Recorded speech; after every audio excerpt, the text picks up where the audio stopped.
Wait. All right. Wait. Hold on. What? Are we bringing up what I said that we were going to bring up? That's fine. Yes, you can do that at the beginning and just briefly say words about it. Yes, I'm not commenting about it. I'm just going to state it basically. Okay. Face the iPad when you're talking though, because whenever you look away, that's when your voice gets lower. Oh, okay. Okay. So all right, we're ready? We're on. So you start whenever. Okay. What's up, and welcome to another episode of the Winged Octopus. Greg, and how you guys doing tonight? I'm doing good, but that sounded like a garbled mess, so you probably want to do it again. Oh, good. You lagged heavy as soon as you started. Yeah, as soon as you hit 3, you lagged. Okay, here we go. 1, 2, 3. What's up, and welcome to another episode of the Winged Octopus. This is Tyler here, alongside Ryan and Greg. How you guys doing tonight? I am stupendous. That's I good. have alcohol, so I'm doing pretty great. That's Also good. true.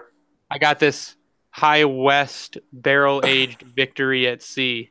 Ooh, I've got one of those in my fridge I haven't had yet. Is that pretty good? It is freaking delicious. How are you doing, Tyler?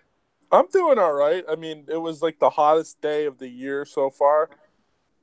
It was okay. I mean, it was pretty sweaty and stuff, but whatever. I mean, That's better than your all right. 15 Moist. feet of snow. Yeah, I agree. So the last time we talked, I believe we started to talk about the Stanley Cup playoffs, and we talked about the draft lottery and stuff like that. Well, since then, the draft lottery has been determined, and, a lot of people will be happy about it. Some people are not happy about it. The Red Wings will select 6th in this coming NHL entry draft in a month or so here. We'll get into that in just a few quick headlines that I'm going to throw out here. Excuse me. The Griffins were defeated by the Manitoba Moose. Yeah, in Game 5, and it was a 5-1 rout there, and so their season is over. Though, meanwhile, the Toledo Walleye won their first-round series in a 4-game sweep of the Indy Fuel, and now have a 2-1 lead on the Fort Wayne Comets, and they will play Game 4 on Friday in Fort Wayne. So anybody that's interested in the ECHL Toledo Walleye. Greg, I'm going to kick it over to you, and I'm going to grab a glass of water here. Yeah, it's probably a good idea. Stop choking to death. So I'm going to say a little bit about our sponsor, which is Howie's Hockey Tape. If you guys need any supplies, if you play and you need supplies, you need tape, you need wax, you need laces, you need whatever, check out howieshockeytape.com or howieshockeytape.ca if you're in Canada. They're a Michigan-made product. They distribute to most of the major organizations. They've got quality stuff. You always want to shop local. So stop by in the big brands. Go to Howie's. If you use the promo code WINGEDO, you will receive 10% off your total order. So go to howieshockeytape.com today. And I believe you can also follow them on Twitter at HockeyTape. Or is that what it is? Is that Hockey Tape, Tyler? At Hockey Tape on Twitter. Yes, that is correct. Yes, you can follow. So you can follow Howie's at HockeyTape on the Twitter.com, where just everything for the next month is going to be very angry. So what we're going to talk about mainly today is who the Red Wings can possibly pick at number 6. So if you saw the draft, Buffalo's going to get Rasmus Dahlin unless they do something very stupid and trade down. Carolina got the 2nd pick, and 3rd pick was at Arizona. Yeah, no, it was Carolina was 2nd, and Montreal was 3rd. Montreal, the Canadiens. Arizona's 5th. And okay. Ottawa was 4, Arizona 5th, and then us. All right. So you've got Buffalo getting Dahlin. You've got Carolina in there if they keep their pick, getting Svechnikov most likely, and then you've got Montreal in there probably getting Filip Zadina. So what we're looking at with the Red Wings at 6 is a few different people, and we're just going to kind of go through them. I'm going to read their elite prospect entries. We can talk a little bit about them. There's one wild card in there that I saw something today that I had to read it twice because I didn't think it was possible. But we will start, and we'll kind of just go back and forth on what we think of them. So the first one and I'll start with a local, is the Michigan man, Quinn Hughes. He is a defenseman from the University of Michigan, and his prospect bio goes as such. It's an elite defensive talent that has mastered the elements of speed and decision-making. He is calculated in his handling of the puck and well-versed in his ability to limit time and space for the opposition without the puck. It's almost taken for granted now that he is a highly skilled offensive player simply due to his individual ability to make and carry plays and outfox the opposition in their own end. I like the word outfox. It's a very good word. His creativity, his creativity and vision is what sets him apart from other defenders, and he plays the exciting style of hockey that punishes opponents' mistakes with immediacy. It's his provocativity through the neutral zone, not just limiting the time and space of the opposition, but limiting their options to move the puck up the ice every time he's on a shift. That makes him so potent. All in all, a complete defenseman that understands how to open up a game and take it over. That is by Curtis Joseph. Can't be the Curtis Joseph. That'd be almost too ironic. Yeah, no, that's definitely not the Curtis Joseph. I think that's just a writer for Elite. No, okay. Oh. ISS Hockey is quoted. Their quote is supremely gifted skater and puck handler who has the ability to control a game from the back end. He is 5'10" and he weighs 174 pounds. So he's a little short and he has a decent frame on him and can bulk. He is a left-handed shot. You know how the Red Wings like to take righties now. So we'll start with just to punish Tyler. We'll start with Ryan. What do you think of Quinn Hughes? First of all, go Bucks. Come on. Boo! Tough crowd, man. See, I hate this draft now, knowing that we did win the lottery, because there's so many ways that they could take this. Everything you described with Quinn Hughes, in a way, is he is a lot nicer version of Joe Hicketts, outside the fact that he's a couple inches taller, obviously, and he's a more refined player at a younger age. But that's what I see him as, like the upgraded version of what we would want out of Hicketts.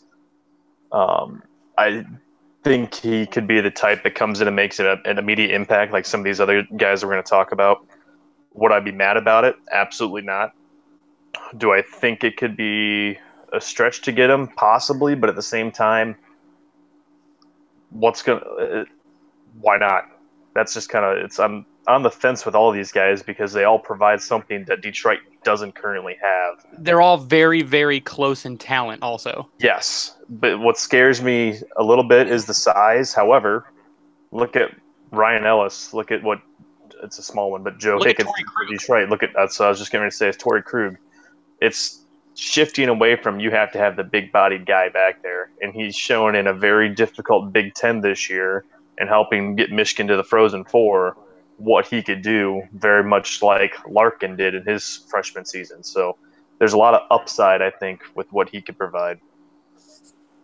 Yeah, I think Quinn Hughes' main thing is he can be a quarterback on the power play. He's a very hard, very, very accurate shot. And if we're going to get rid of Mike Green, we need another power play quarterback. And he could come in, be better than, Green past his prime, slot him in for $4 million less than what Green's going to want this next season. But Tyler, I'll let you gush your man love about Quinn Hughes. Yeah, so actually, and I'm not going to give away who I would take because I think that's what we're going to do after this. But I've shifted a little bit. Quinn Hughes, I do like. I've seen him a decent amount on TV, and then I was fortunate enough to see him play in Worcester in the Northeast Regionals there. And he's one of those players that makes a really good first pass. If there's a goal, usually he's part of it. He's making a good pass, whether it be a good first pass or a good slap pass on the power play or, a good one-time shot from the point. Usually he figures in on a lot of Michigan's goals this year. And contrary to the belief, he's actually better defensively than a lot of people might think. And like I said, I did see him at Worcester. I was up close and personal, and he played against Billy Greenway and Brady Tkachuk, and he shut both of those guys down. Jordan Greenway played in the National Hockey League with Minnesota, towards the end and then in the postseason. And Brady Tkachuk's going to get taken top 4, top 5 in this NHL draft here. So, I mean, Quinn Hughes is a good skater. He's very good offensively. He's very good. He's very polished offensively. He's okay defensively. He could obviously work on it, and he could obviously work on getting stronger. But, I mean, if you're a Red Wing fan and you saw him play up the road at the University of Michigan, or if you didn't see him play up the road at the University of Michigan, he's something that the Red Wings don't have. And, okay, maybe they do have Mike Green, but Mike Green's on the back nine, let's be honest here. Yeah. Quinn Hughes would be an absolute addition to this back end that really needs an infusion of youth. Yeah, so I think Quinn Hughes would have been like picking Mike Green when he was drafted. You would get in his prime. Well, he's dynamic, that's for sure. Yeah, you would get an in his prime Mike Green. In 37 games, he had 5 goals and 24 assists for the University of Michigan at 29 points. So he's a point getter. That's a good stat line, and I think his upside over the other people we're going to talk about is he was playing basically against stiffer competition in college than they do in the WHL or the QMJ. Plus, he played in the World Juniors as well. Yeah, and as we all know, that's an elite pool of talent. So if you end up he's on the World Cup roster right now. Yeah, he's on the World roster right now. Yeah, the World Championships, of course, right? Sorry. So so we'll move on to our next prospect that basically is the consensus of what we'll probably draft at number 6, which is Evan Bouchard from the London Knights in the OHL. So Evan Bouchard says, a highly intelligent all-around defenseman that plays with poise and can shift the pace of play in a multitude of ways. He showcases smooth four-way skating ability and loves to get involved in all situations, especially when the situation happens to be an up-ice rush, so he's an active defenseman. Has a polished offensive skill set, which includes well-timed passes and sneaky erratic shots. Goes with the high percentage play and makes smart decisions. Could work on strength behind his shot. Defensively active, cutting off lanes, and always staying in excellent positioning. Reads cues well in all 3 zones and seems to stay a step ahead. All in all, a well-rounded defender with great hockey sense and work ethic. So ISS's quote is mobile, puck-moving D with excellent offensive instincts and ability to read the game. So what that tells me about Evan Bouchard is he plays a more defensive game probably than Quinn Hughes, but he can work on his shot power. I feel like if you could get Evan Bouchard to a shot power of Martin Burke, he'd be your Shea Weber, basically. He played for the London Knights in 67 games. He had 25 goals and 62 assists at 87 points. That is insane, but that is because the OHL is a much lighter league than the NCAA. And they play way more games as well. Yeah, he stands at 6'2", 192 pounds. So he's more of the NHL frame already. He puts on 10 pounds. He's a 200-pound defender. You're basically getting if Jonathan Ericsson was good at that point. So, Tyler, I'll let you start with Bouchard. Yeah, Bouchard, to me, is the guy that I've been looking at, and I finally got time to look at some video, and then I also talked to a friend of mine that's a fan of the London Knights, and he goes, if the Red Wings have a chance to get Evan Bouchard, as much as Quinn Hughes is polished offensively, Evan Bouchard is pretty good offensively, and then defensively, he's probably NHL ready. And that tells me a lot, because I don't know if whoever this player ends up being is going to be at the National Hockey League level this year. But for sure, next year or the year after, that person, whoever it is, be it Quinn Hughes or Evan Bouchard or whoever we end up taking, could be at the NHL level, whether it be next year or the year after. I don't see it happening this year. Bouchard, to me, is the more complete defenseman out of all of them, including Boquist as well, who I'm sure we will talk about at some point. I like the frame. You can go with smaller defensemen if that's the best person available. However, I do think Quinn Hughes is going to end up getting taken 5th overall by Arizona. So I do think this could possibly be the guy the Red Wings end up targeting. And honestly, I think this is the more, like I said, well-rounded player. And, it's just the more typical NHL defenseman. Yeah, I agree with a lot of that. Ryan, how do you like Bouchard? Yeah, I like kind of going off caveat of one of the things Tyler just said is a year out. And I think that's where a lot of these guys, whether they're going to fall to us at 6, are going to be is about a year out, which honestly, for the situation Detroit's in right now, that'd be perfect, especially for a guy like Bouchard. Gets him a year of either making the team out of camp or going right into the Griffins, getting his feet wet, getting that year in the system, kind of like Ronick did this past year, kind of like Hickett's has, and it could really push him to get in there. What really stands out to me is, and if we ever talk to Craig Custance, I'm gonna hold him to this. If we took Bouchard, is that he makes a big comparison, him and John Carlson, and that's the kind of player that he reminds him of. So I think this is a quote that he brought along, but it's Dale Hunter. I'm sorry. So Custance was quoting him there. But if that's the type of comparison this guy is kind of getting already, can't say I'd be too upset about a guy with a shot and offensive instinct like that with the ability to rough it up in the back end as well. Is Carlson a number one defenseman, you think? On his team, he's a number one defenseman. No, but easily I mean, be like, Detroit's number one. In terms of like being a number one defenseman in the NHL right now. Are you saying if you could put him on any team in the NHL, would he be a number one defenseman? No, I'm not saying is he the best defenseman in the NHL. You're saying would he one? Slot on the number one line on any team? Just about. On almost, I'd say about 20, at least 25 teams. I mean, I can't think. So I can't think of many teams that have a number 2 that's better than Carlson. True. Yeah, that's a good. I'd say of all the remaining playoff teams, excluding obviously Washington. I mean, he's out there right now against the top, probably the best player still in the league, and that's Crosby. So that tells you all you got to know. 80% of Michael teams, Kempney, by the way. Yeah.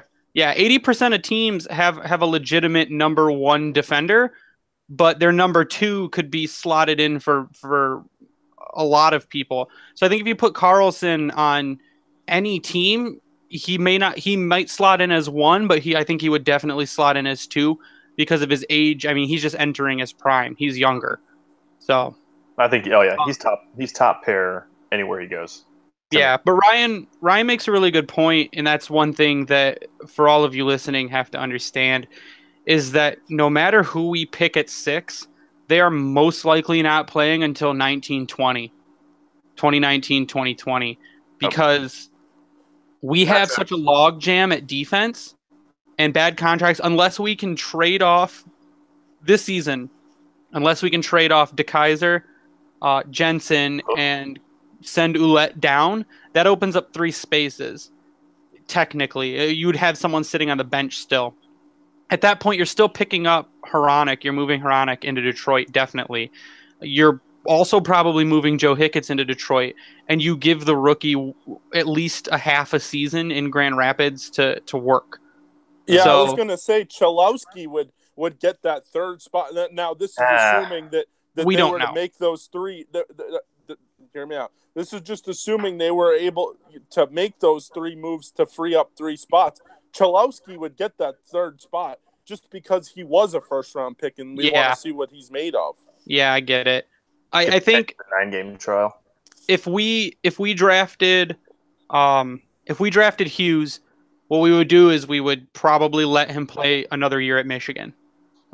That if we drafted Bouchard, we'd probably move him out of the OHL into the Griffins because he has nothing left to prove in the OHL. He's only 18. He'd have to stay there or come to the NHL. Then I think they'd give him his best shot at making the team. He literally has nothing to prove in the OHL anymore. Yep. Biggest thing, the difference would be for Quinn Hughes to play that extra year would gain weight. Yeah. Unless he has a hell of a summer, if he's already started the program to gain weight to try to beef up a little bit, he's going to need a year. Yeah. To me. Or if he wants to go play for the Griffins, he can do that, I think. Yeah, but I think they'd leave him at Michigan. Basically what I mean. I think they'd leave him at Michigan because he'd be their number 1 defenseman, and he'd most likely be their captain. So, and he also wouldn't burn a year of his DLC. He'd probably be playing with his brother, too.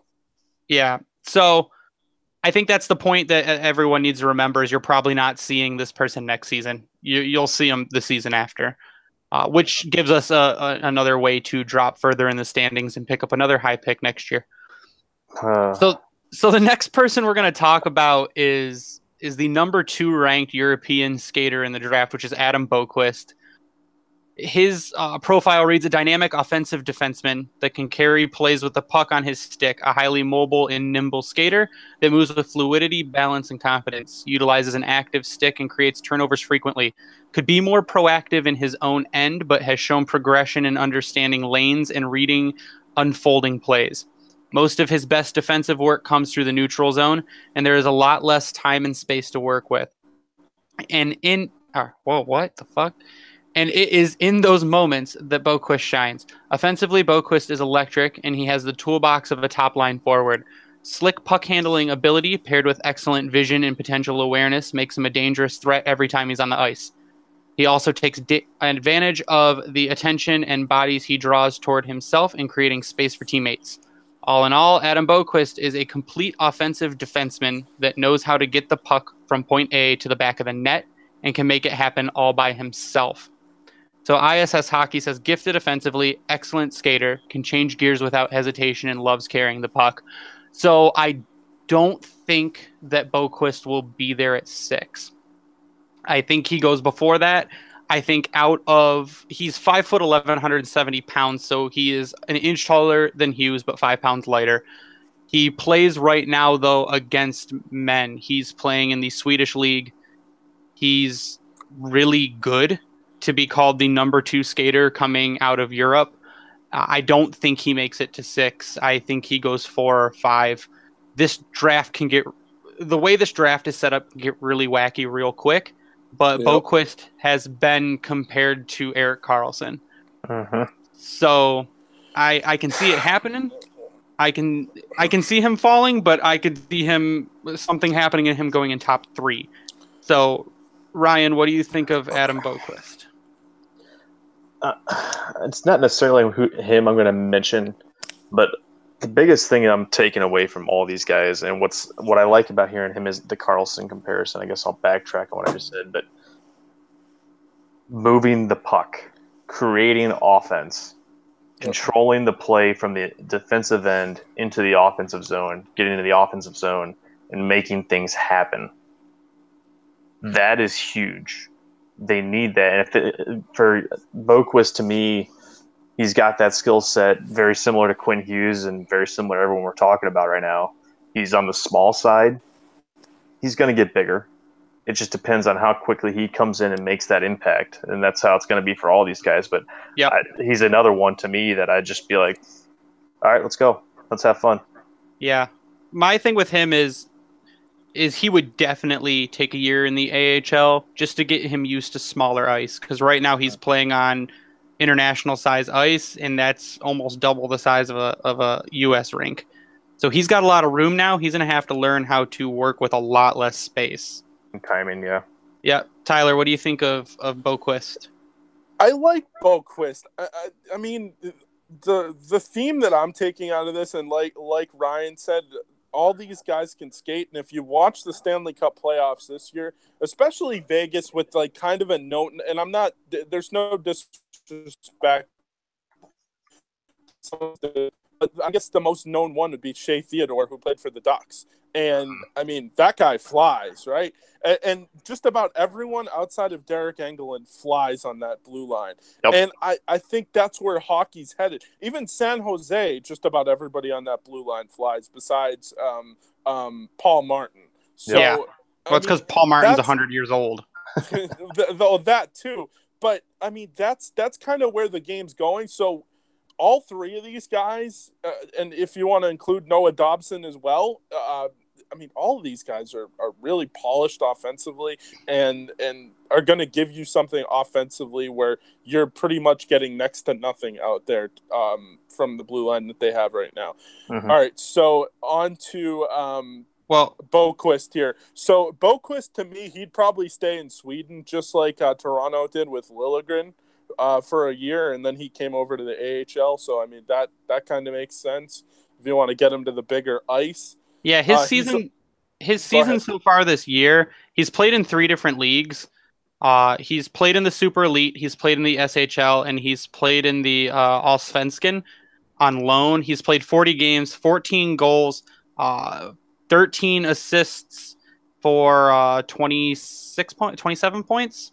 27 points in 40 games. I mean, that's pretty good. I mean, I've seen some highlights as well of Boquist. I like him. I mean, his offensive ability might be, on par with Quinn Hughes, and he might be a little bit better defensively. And the only other thing, say both of them are still available, I would probably take Boquist over Quinn Hughes just because of the right-handed shot. And the competition he's played with. Plus the fact the competition he played with, and then you add in, he's an inch taller than Quinn Hughes, and that's no disrespect to small guys, but I'm just saying, I think you take a little bit of a bigger guy over. Hockey's a game of inches. Was he in the same league as what Matthews was playing in? No, Matthews was in elite? Matthews was in the. He was playing in Germany, right? I thought he was Swiss. He was playing in the Swiss. I'm sorry, Swiss. Okay, that's right. I'm sorry. I thought it was Swedish first. So I mean, he's played in all the under 18 and under 20 tournaments too, and he's almost a point per game in those. So Boquist can get it done. Him being the second overall European skater makes me think that he won't be there at where we got, but that the Red Wings love their Swedes. Mm-hmm. So there's only two things that the Red Wings have drafted lately, and that's Swedes and people that play in Michigan, and there's no in between. Oh God, it's going to happen now. And for the last person we're going to talk about, and this is the wild card, then we've got, just enough time to do it. So I saw a report today, and I can't tell you for the life of me where it was from, but they have Brady Tkachuk falling to number 6. Huh?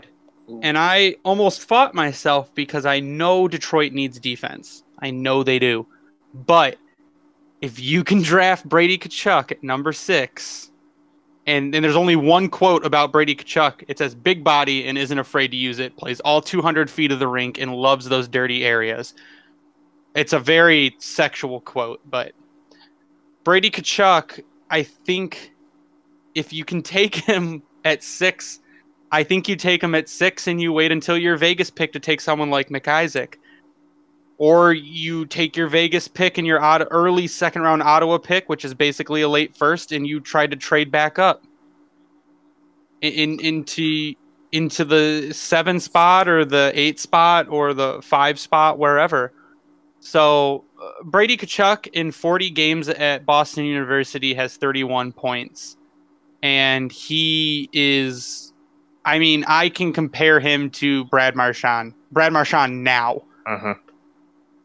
He is an asshole. He will fight you. Yep. He will score goals, and he makes everything look pretty.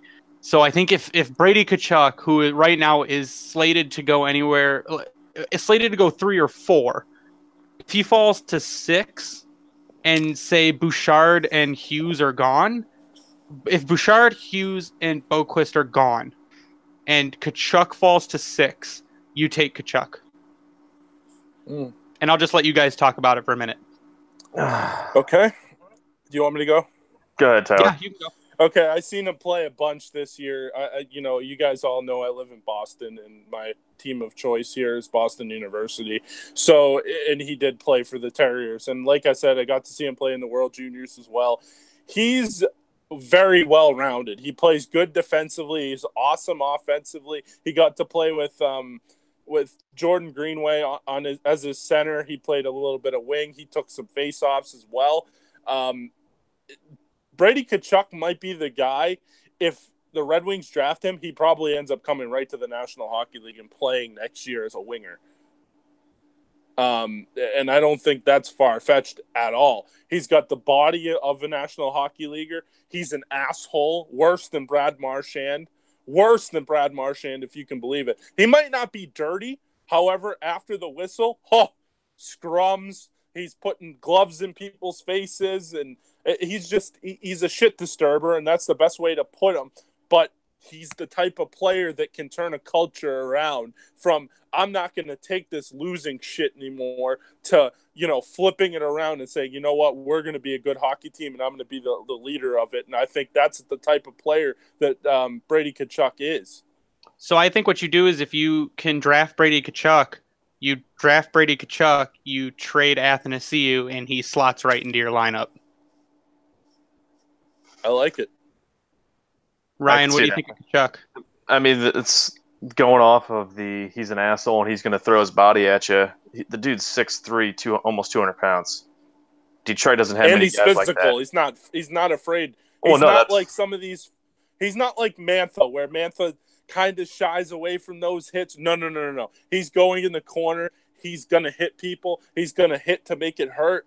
He's that type of player that players really, really like, and that kind of it's infectious almost. Like a Malkin. Yeah, kind of. Yep. The American Malkin, it basically is the way from watching him play. I kind of see him more as like a Lucic / Marchand with like really good hands. Yeah. So I mean, if any of those guys you can really make the comparison to, but the biggest thing is if you have these teams that are needing defensemen in Arizona and Ottawa because you don't know who's Ottawa could possibly lose. You got Ekman Larson on the cusp of not sure what's going on in Arizona. Both those teams are going to need stud defensemen to rely on in the next couple of years. And they drafted forwards. Like you've got Keller in Arizona. They need to take a defenseman. So the possibility of Tkachuk being available, I don't think it's like what I've said the last couple of times we've talked about the draft and what Detroit should do. I've been all about if we won the lottery, Dallin. But after that, I've been heavy on best available, and that is a no-brainer best available type pick that you would have to make because Detroit needs a physical, aggressive forward that can fucking score. Yep. And they don't have it yet. Nope. So I'd say absolutely if he's out there and it's available, you do it. Yeah, the lowest he's ranked on the actual ranking boards, he's ranked 5th by hockeyprospects.com. He's ranked 5th by McKean's Hockey. So everywhere else he's 2-4 or 3. But I can see him falling to 6, and if he does, you have to take him. You've got to do it, and you've got to try to trade your Ottawa second and a Vegas up and see if someone will trade you up. No, yeah, absolutely. There's too many. Detroit has so many options to make a secondary impact to move up in that first round. If they don't do it, then we'll talk about that later. Yeah. But I think that's it for us today. Tyler, I'm going to let you take us out if we got any final thoughts. I just wanted to ask you guys a question just so we're all on the same page here and so everyone knows what we're thinking here. So, Greg, just go quickly. Who would you take? If he's available, I would take Bouchard. I think Bouchard. Actually, no. If he's available, and I don't think he will be, I'd take Boquist because Boquist is probably the most ready right now. Who's gonna be? I take Bouchard. So the least guy you would take is Quinn Hughes. Yeah, probably. Okay. But they're all about the Bouchard, Hughes, and Boquist are within inches of each other. Yep. If he's available, I take Bouchard. Second would be if he's available, I take Boquist. Second would be Bouchard just because he's bigger. Fair enough. Ryan, go ahead. My first would be Bouchard because of his size and his shot. And then I would go Hughes, same thing, just a smaller package, and then Boquist. But really, and for me, though, Hughes and Boquist are interchangeable. I think we're all in agreement. If they get one of Boquist, Hughes, Tkachuk, or they end up with what was the last one? Bouchard, yeah. We'll all be happy. Here's where we're going to be extremely pissed. If Ken Holland tries to put his smarty pants on and reach, that's where. Oh God! Or he trades down. No, I don't think he pulls the Cleveland Browns. But if they announce not one of those names, if I'm going to take the day off of work and I'm watching the draft. If they do not announce one of Boquist, Bouchard, or Hughes or Tkachuk if he's available, I'm turning off the TV. I can't watch the rest of it at that point. What about Oliver Wahlstrom? Wallstrom's not going to be there. Wallstrom's. No, I wouldn't. The only forward I'm taking if he falls is Kachuk. Okay. What about Philip Zadina if he fell somehow? Zadina's not falling. Zadina's going 2 or 3. Then, Okay. but yes, yes. Okay. All right. So finally, my picks.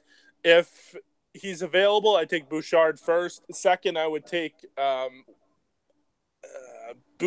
would take Boquist, and then third, I would take Quinn Hughes, and then if somehow Kachuk's available, you got to take him. But like I said, I'll be happy with any of those guys. Mm-hmm. Ryan, Greg, you guys got anything left? No, you can follow me on Twitter at Bringing the Wing as normal. Ryan? Yeah. If anyone actually cares about horrible opinions, my Twitter is at rdryan33.